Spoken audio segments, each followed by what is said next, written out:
yung buhay na hindi ka napipilitan. Na po, nabukal sa iyong kalooban na ano? Magbibigay ako, magpapagamit ako ayon sa kagustuhan ng Diyos sa aking buhay. Na po, kaya sa buhay natin mga kapatid, huwag tayong manghinayang ng ulit po sa mga bagay na binibigay natin. Because the more we give, the more we love. Na po, bakit kami sa buhay namin, all out kami sa gawain ng Diyos? Sabi nga ng mga karat, di ba? Itotodo muna doon sa tama. Di ba? Minsan, ang mali natin, tinatodo natin sa barkada eh. Sige, barkada! Sige, par! Orderin mo na lahat! Sky is the limit! Mayabangan kasi eh. Di ba? Sige, par! Akong bahala! Di ba? Wala namang pera. Kasi ganyan natin sinatake eh. Di ba? Pasikatan sa kapwa tayo. Sige mo! Sige mo! Akong bahala. Di ba? Sabi nga kanina ng ating preacher, pagdating sa ibang tao, gusto natin magpresenta. Pero pagdating sa Diyos, ayaw natin. Di ba? Tataya ka na nila. Itaya mo na sa Diyos. Amen? Amen. Ano ibig sabihin? Hindi ka matatalo. Minsan tayo, tinataya natin sa sugal. Nga po, tataya tayo, naging pagsapal na tayo. Tataya ka ng ano? Ano ba yun? Loto? Di ba? Tataya ka ng loto. May naginip po ngayon. Hindi kita mo bilang, may gumis siyang kain. Sabat tayo niya kanyan, mananaya ka ng tumod ko. Di ba? O, nanimilari. Dinod ka ba? Di ba? O, doon nga sa TV, di ba? Sa Jessica So, yung laging tumataya ng loto. Binilan yung mga ano yan, kasi may mga parang nagsibuha tayo eh. Yung mga card ba? Kahit ko, copy, no? Binilang yan, dami kasi, inipon niya. Nung inumpit niya, makakapagpatayo na siya ng magandang bahay. Di ba? Eh kaso ang ginawa, tinaya niya sa doon niya tinaya. Anong mayroon siya ngayon? Papel lang, papel. Di ba? Papel. Pwede mo pagsiga. Na po, kaya sabi ng Diyos mga kapatid, kung tataya ka na nila, itaya mo na sa Diyos. Huwag tayo magpagsapal na sa mga bagay na ganyan. Ano pastor? Malayo po, tumudpo. Di ba, no? Alam niyo po ba yung sugal? Di ba yung sugal, sa una patatamaan ka? Di ba? Kukuhanan kasi yung ano mo, interest mo eh. Kukuhanan yung puso mo eh. Di ba? Na kapag una, yun, tatama ka ng tatama. Hanggang darating yung time, natatalo ka na. Maghahanap ka ngayon, maghahanap ka kung ano ang yung ibang tatayakan. Di ba? Ito ka nakakalungkot mga kapatid. Maraming mga tao, tinataya lahat sa mga bagay na yan. Tinitikis ang sikmura ng kanilang pamilya. Na po, anong ibig sabihin ng pastor? Yung bag-ibis na pambili ng pagkain, pinagsusubukan. Tapos walang kakainin. Di ba? Kapatid natin, si Sister Jasmine, nung nagkwento ito. Ako, pag maalaala mo kaya, di ba? Sabi niya, ilang beses na po kami kumakain. Di ba? So, nandoon nakahirapan. Tapos nakakalungkot yung magulat. Di ba? Nagsusugal pa. Di ba? Binigyan ng pera, hindi pinagbili ng bigas. Could you imagine? Anong ginawa? Punta kasi dakal na po eh. Di ba? No? Sabi ng Satanas eh, sige, dakal na rin. Di ba? Manyambot ka. Yan, kaya mo. Wait Kapit mo rin anak mo, ilang mama man. Di ba? Bakit? Kasi nga, tinodo natin sa maling bagay. Bakit hindi natin itodo sa Diyos? Amen po ba? Yeah. Kaya dapat mga kapatid, dapat ipakita natin yung pagbibigay natin. Giving is a demonstration of love. Na po, ano ba mga kapatid? The third thing, giving is a way to please God. Na po, ang pagbibigay, ito'y paraan para mapatuwa mo ang Diyos. Kaya dapat sa buhay natin mga kapatid, patuloy natin mapatuwa ang Diyos. Hindi lang basta kayo nagsisimba, kung hindi dapat patuloy tayo magbigay. Kasi kung ano tinanim nyo mga kapatid, yun ang aaningin ninyo. Nagtanim ka ng pagbibigay ng pera, aaning ka ng pera. Na po, aaning ka ng mga bagay-bagay. Alam niyo po ba yung pinakamayaman namin member doon sa Mapalakad? Na po, bakit namin nasabing mayaman? Dati hindi naman siya mayaman eh. Natutunan siya mag-business. Nag-business kayo siya, nag-business. Sa bawat mga business siya, yung kanyang tithes, tinatabi niya na. Na po, yung para sa Diyos, tinatabi niya na. Na po, basta, yung para sa kwenta, tinatabi niya. Kaya nung dumating yung time mga kapatid, binless siya ng Panginoon. Binless siya ng Diyos. Na po, dati nakabike lang. Kahit na ano sasakyan, pwede niyang bilhin yan eh. Di ba? Kasi bakit? Binless siya ng Panginoon. Nako, yun yung nagbigay ng 1 million sa church namin. Kasi magpapatayo ng church, magpapaayos. Nako, nagbigay siya ng 1 million. Nako, would you imagine? Nagbigay ng 1 million. Siguro kung nasa iyo yung 1 million, hindi mo ibibigay. Tama ba? Tama? Minsan manghihinayang ka pa, bihira sis, binigay mo yung 1 million, sayang naman. Diba? Yung nagbigay, hindi na sayangan. Pero ikaw, wala kang binigay, nabalitaan mo lang, nasayangan ka. Diba? Hindi naman lumabas sa iyong bulsa. Bakit yan, at sa tingin ng mga kapatid, bakit kaya nila nakukuha na magbigay ng gano'n? Bakit nila nakukuha na talagang gawin yung mga bagay na yun? Napo, hindi para magmayabang. Napo, isa nga, lagi nila sinasabi, Pastor, huwag nyo na po sabihin ako nagbigay. Napo, ang importante, napasaya ko yung Panginoon. Yun po yung mga kapatid, giving is a way to please God. Napo, ang pagbibigay, ito po'y paraan na talagang pasasayahin mo ang Diyos sa iyong buhay. Bakit niya nakuha na magbigay ng gano'n? Kasi meron siyang gano'n. Meron binigay na ang Diyos na gano'n eh. Ikaw, wala pang binibigay ang Diyos na gano'n. Magbigay ka ayon sa iyong kakayanan. Ayon sa mga bagay na meron ka. Kaya sabi ng ating pinag-aralan mga kapatid, giving is a way to please God. Ano sabi diyan mga kapatid? In Hebrews chapter 13 and verse number 16, that sharing what we have and doing good sacrifices that pleases God. Nako, yung bang kailangan matuto tayo mag-share sa mga bagay na meron tayo at gumawa tayo ng mga mabuting bagay at magsakripisyo tayo sapagkat ito ang nagbibigay ng kasiyahan sa Panginoon. Nako, ano ba mga kapatid? Number 4, giving is a way to curb greed. Kasakiman. Kapag doon nagbibigay ka, natatalo mo yung kasakiman. Di ba? Di ba yung malisbigay tayo, gusto natin tayo magbigyan? Sa akin yan, sa akin yan, sa akin yan, sa akin yan. Ano itong tawag doon? Greed. Na po, katakawan, kasakiman. Nais ng Diyos, maalis tayo doon sa pagiging sakim. Na po, maalis tayo sa pagiging madamot. Kaya ano yung paraan para maalis yung kasakiman? Kailangan ka magbigay. Naalala niyo po ba mga kapatid? Yung isang Pharisee, di ba? Na ano siya? Na siya ay sabihin natin na naniningil ng buwis. No po? Na siya ay sabihin natin na matamo sa pera. Pero nung nakilala niya ang Panginoon, ano po nangyari? Natuto siya magbigay. Si Zacchaeus. Di ba? Natuto siya magbigay pagkaloob sa Diyos. Anong ibig sabihin? Natanggal yung kanyang kasakiman. Bakit? Kasi nga, nakita niya ng Diyos nagbigay. Nakita niya, wala siyang bagay na dapat ipagkait sa Panginoon. Kaya sabi ng ating pinag-aralan mga kapatid, giving can help curb greed. Nako, maalis yung kasakiman. Ano ba mga kapatid? Number 5, giving is a way to generate contentment. Ang pagbibigay ito yung paraan para makita, matumbasan natin na tayo maging kontento sa mga bagay na meron tayo. Kasi may mga bagay minsan sa buhay natin na hindi tayo kontento kung ano meron tayo. Kaya nga lagi minsan sa buhay natin, meron tayong mga binibili na hindi naman natin kailangan. No po? Kasi nga ang tao, magayon siya. Yung tao, dami niyang gusto nakikita eh. Kaso, sabi ng Diyos, hindi mo naman talaga kailangan. Anong ibig sabihin? Maging kontento ka muna kung ano meron ka. Anong kailangan gawin? Matuto ka mag-ipon. Huwag tayo maging bulagsak sa mga bagay na meron tayo. Kayo mga kabataan, mag-aral na mabuti. No po? Magsumikap sa buhay. Tayo naman mga magulang, mga kapatid, matuto tayo na talagang mag-ipon. Na po, tingnan natin kung may pangarap ka, matuto kang mag-invest. Yun nga po mga kapatid, yung bang tiisin mo muna yung luho. Amen? Amen. Iwasan mo muna si Shopee. Iwasan mo muna si Lazada. Di ba? Iwasan mo muna yung mga kalakuti. Di ba? Na minsan nakatambak lang sa bahay at ang gawin mo, mag-iipon ka na. Amen. Di ba? Iipunin mo bakit kasi nga may pangarap ka. Maglalaan ka, magtatabi ka. Di ba? Para darating yung time, hindi ka mabibigla. No po? Sabihin natin, may pera ka. No? Meron ko pala naipon.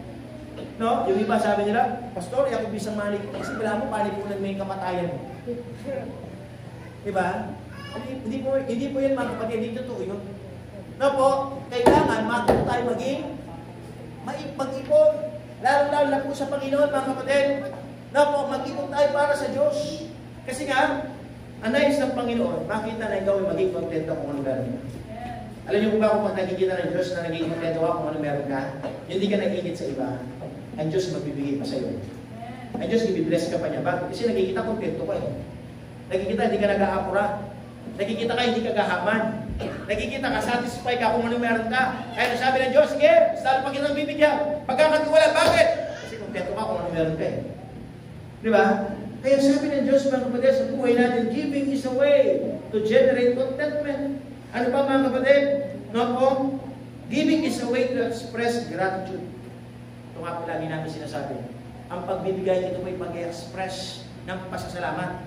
Giving can be a way to express gratitude and boost positivity.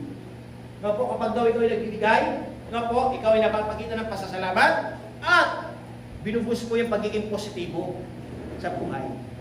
Di ba? Kaya sabi ng Diyos, mga kapatid, let us be positive, don't be negative. Alam mo yung positive and negative? Ang negative, minus. Tama? Minus sign. Kakawalan. Tama? Kabawasan. Negativity. Kapag positive, addition. Tama? Nga po, pakinabang. So ngayon, ang sabi ng ating pinag-aralan mga kapatid, kailangan ka dapat matutong maging mapagbigay. No po, para ma-boost yung positivity mo. Anong ibig sabihin? Yung bang magkaroon ka ng kaisipan na positibo? Yung magandang outcome. Diba? Di ba nga sabi nga po sa inyo, may sabi mga tao yung kaisipan nila negatibo. Kapag ang tao kaisipan niya negatibo, sa tingin niyo po ba? Aasenso ba siya? Sa tingin niyo po? Kapag ang tao negatibo siya, aasenso ba siya? Kasi bakit? Lagi ka nasa isipan, hindi ko kaya. Ay, mahirap yan. Tama? Ay, posible yan. Negatibo eh. Hindi aangat ang buhay mo. No po? Pero kung ikaw sa buhay mo, ikaw ay natutong magbigay. Nabubus ngayon ikaw ay maging positibo. Bakit? Kasi nga nalagay sa iyong kaisipan. Ayaw ko to. Bakit? Kasi nagbibigay ako sa gawain ng Diyos. Di ba? May investment ako. Di ba? Pakinggan ako ng Panginoon. Bakit? Kasi nagpapagamit ako sa Kanya. Tama ba? Yung pagkakayanan natin, yung mga bagay ito, malalapasan natin yung mga pagsubok na yun. Bakit? Kasi nga meron tayong ginagawa para sa Panginoon. Na po, tayo naglalaan ng mga bagay at tayo nagpapakita ng pasasalamat sa Diyos na kahit anuman na magkaroon tayo, kahit anuman na mga kahirapan natin, makakayanan natin. Bakit? Kasi yan nandiyan ang paggabay ng Diyos. Hindi natin kaya mag-isa. Kailangan natin ang gabay ng Diyos. Amen po ba? Amen. Sabihin nyo nga po sa inyong sarili, kailangan ko ang gabay ng Diyos. Hindi ko kaya mag-isa. Amen? Kailangan natin ang gabay ng Diyos. Kailangan natin pagbalain tayo ng Panginoon. Ano ba mga kapatid? The last thing, giving is a way to take on God's project. Giving can enlarge our hearts and enable us to take God's project. Alam niyo ba, ang Panginoon, meron siya mga project. Di ba? Ano yung mga project? Meron kailangan gawin. May mission. Meron kailangan ipagtakumpayan. Kailangan nagle-level up. No, po sa church natin, meron tayong mga projects na ginagawa po dito. Pastor, bakit may project? Saan tayo kukuha ng panggastos? Sa Panginoon. Wala naman tayo. Kung kakapain niyo po ako, wala akong pera. Di ba? Pero sa Diyos meron. Di ba? Kasi pwede tayo mag-ano eh. CA. Alam niyo may CA? Cash advance. Pwede tayo mag-CA sa Panginoon. Kasi bakit? Meron kasi tayo investment eh. Lord, kailangan ko namin ng ganito. Lord, kailangan ko namin ng ganito. No? Kung iisipin namin, kung ako kaisipan ko, hindi natin kaya. Huwag na tayo magpagawa ng Sunday School room. Di ba? Hindi natin kaya ito. Huwag na. Pero bakit tayo nagkakaroon ng project? Kasi bakit? Kasi alam natin, kaya natin. Amen? Alam natin nandiyan ang Diyos. Alam niya, gagamitin ako ng Panginoon. Alam ko mga kapatid, gagamitin din kayo ng Panginoon. Lahat tayo may kayang gawin. Kasi bakit? Buhay nga tayo eh. Pastor, konti lang tayo. Pastor, mahirap lang tayo. Pastor, mga bata lang tayo. Na po, alam niyo mga kapatid, kahit ilan pa ang bilang natin, meron tayong magagawa sa biyaya ng Diyos. Na po, kahit mahirap man tayo lahat, okay lang, as long na tayo willing magpagamit sa Panginoon. Amen? As long na tayo may willing na puso, gagawa nga tayo ayon sa ating kakayanan. Na po? Kaya, doon nakaraan, si Nanay Mayan, pumunta dito. Nakita niya, ako lagi nagtatrabaho. Kaya, kahit ako lang mag-isa, pwede ako magtrabaho dito. Di ba? Ito yung mga men natin dito. Minsan, nandiyan sila, nagtatrabaho. Pero kung gusto kong emphasize ito, mga kapatid, ang Diyos may binibigay sa atin. Nagbibigay ng kakayanan. Yung mga ilaw dyan, ako lang yung naglagay dyan. Mga kaya pag nasunog, alam nyo na. Yung mga electrical dyan, ako lang naglagay eh. Di ba? Yung mga ilaw, mga outlet. Di ba? Tapos sabi ni Marvin, pastor, kagaling, tinasulo. No? Talaga namamangha sila pag meron kami nagagawa eh. Di ba? Tapos sabi ni Marvin, Bira, pastor, wala pa yung kisame, pero maganda na. Sabi nila eh. So, nakakagbuhay naman, di ba? Kasi bakit? Na-appreciate nila yung project natin. Na po, yung mga kisame natin na yun, kita niyo po ba yung mga backstory? No? Para po sa Sunday School room yun. Na po, may kisame na siya. Buti pa yung Sunday School room, agad nakakisame. Kasi maliit lang eh. Ito naman, malaki. Malaki gagastusin. Di ba? Pero yung Sunday School room, mga kapatid, kapag natapos siya, inuulit ko, maganda. Maganda yun. Okay, nga lang, medyo maganda na. Sabi nga ni Brother Marvin, Pastor, natuturahan na ba? Hindi pa. Ganyan pala, na-skin coat pa. Naayos pa lang siya. No po? O kapag napakisami pa natin yan, no? Magiging maganda. Alam kung pinagawin natin dito mga kapatid, yun ay enable. Kapag tayo nagbibigay sa gawain ng Diyos, may mga project na nagagawa. May mga project na pagtatagpayan. Kamukha nito, dito po mga kapatid, sa tingin nyo po yan, hininilang pa yan. May ilaw pa dun, oh. Di ba? Nag-isip yung mga kapatiran natin. Yung Brother Emerson, ano gagawin natin? Ano yung para mag-iba naman yung design natin sa harapan? Di ba? Pero sila nakailan. Ginawa nila. Sila nagtrabaho. Tapos meron tayong tarpaulin. Di ba? Yung tarpaulin natin yan, hindi lang yan. Di ba? Kasi yung kapatid natin sa Malapur, bumili siya ng nag-print ng tarpaulin. Di ba? Kaya sabi ko sa niya, lahat na gusto yung paprint, gawin nyo na, paprint natin lahat. Kaya marami libre lang yung tarpaulin. Pero kung papayahan na, may halaga din yan. So ano gusto kong yung pasaysin ng mga kapatid, yung ba kapag natuto tayo magbigay? Yung gagawa tayo ng mga project para sa Diyos. At ito, yung magpapalawak pa, enlarge. Sabi niya, no? Enable. Yung magiging maayos. Tapos, mas lalaki pa. Yung magagawa natin kasi bakit? Natuto tayo magbigay. Ayan mga kapatid, sa umaga po dito, ang challenge ko po sa bawat isa, matuto tayo magbigay. Bakit hindi mo simulan? Simulan po anong kaya mo. Isa na ganilisin tayo, so, di ko po kasi kaya mo. Ang tanong ng Diyos, ano ba yung kaya mo? Di ba? Ano ba kaya mo? Anay sa ng Panginoon mga kapatid, matuto tayo, simulan natin. Yes, nakikita ko po kayo na kayo ay mga baguhan pa. Na sabihin natin maraming mga pangangailangan. Pero mga kapatid, I tell you, kapag kayo natutunan sa Diyos, lumalim na sa Panginoon, walang bagay na hindi nyo magbibigay sa Panginoon. Walang bagay mga kapatid na kayo ay hindi mangangarap. Pastor, bakit minsan? Sila nakakapagbigay. Nangangako. Brother Marvin, nangangako. Magbibigay ng mga bagay na ganito. Ang tanong, meron pa sila sa bulsa? Wala. Pero nangako sila. Bakit? Kasi alam nga nila, ang Panginoon, mabiyaya. Ang Panginoon mag-provide. Kaya kung mapapakinggan nyo lang yung mga bata po dito, mga kapatid yan, si Brother Emerson, magte-testimony yan. Ano ba yung nabigyan niya na sa gawain ng Diyos? Wala naman siya dati. Pero ngayon, nakakapagbigay. Si Sister Joyce, ganun din. Di ba? Mga wala din naman sila eh. Pero natuto magbigay. Ang tanong, nagkukulang ba Diyos? Tanungin nyo nga po sa sarili nyo, nagkukulang ba Diyos? O baka ikaw ang nagkukulang? Minsan sinasabi natin, para magkulang mo, parang kulang Diyos eh.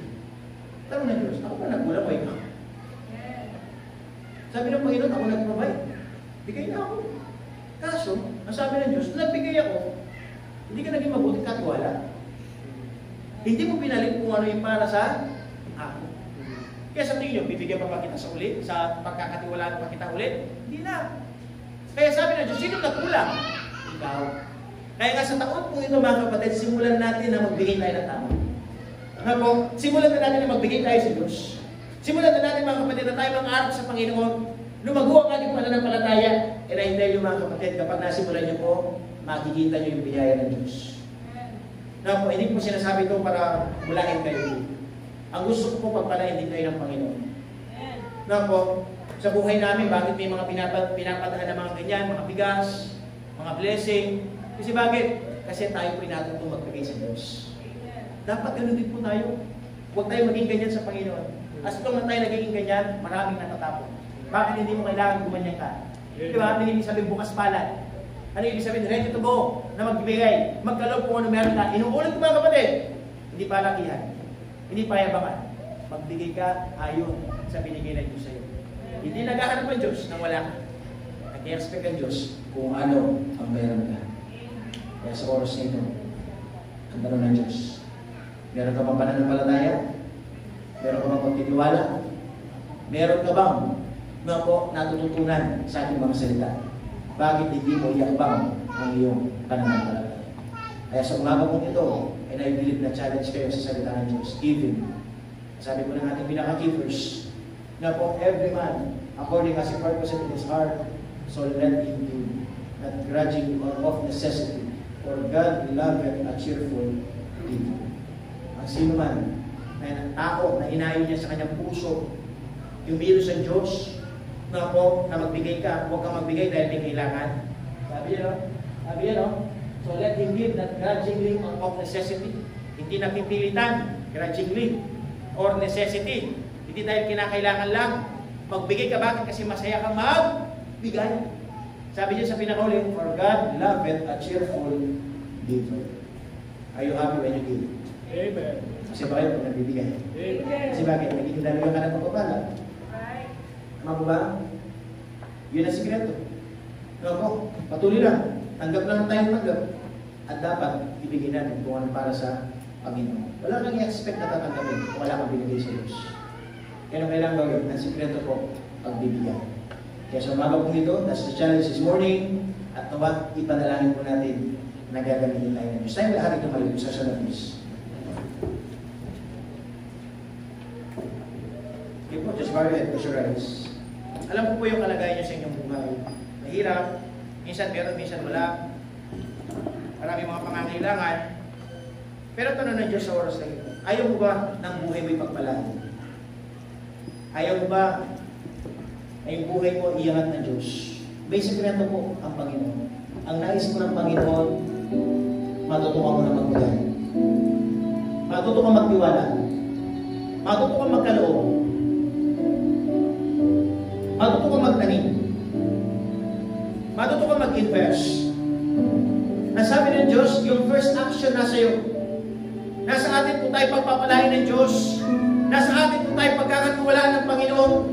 At tanong lang ng Panginoon, yung mga bagay na meron ka, anong pwede mong ibigay sa Diyos?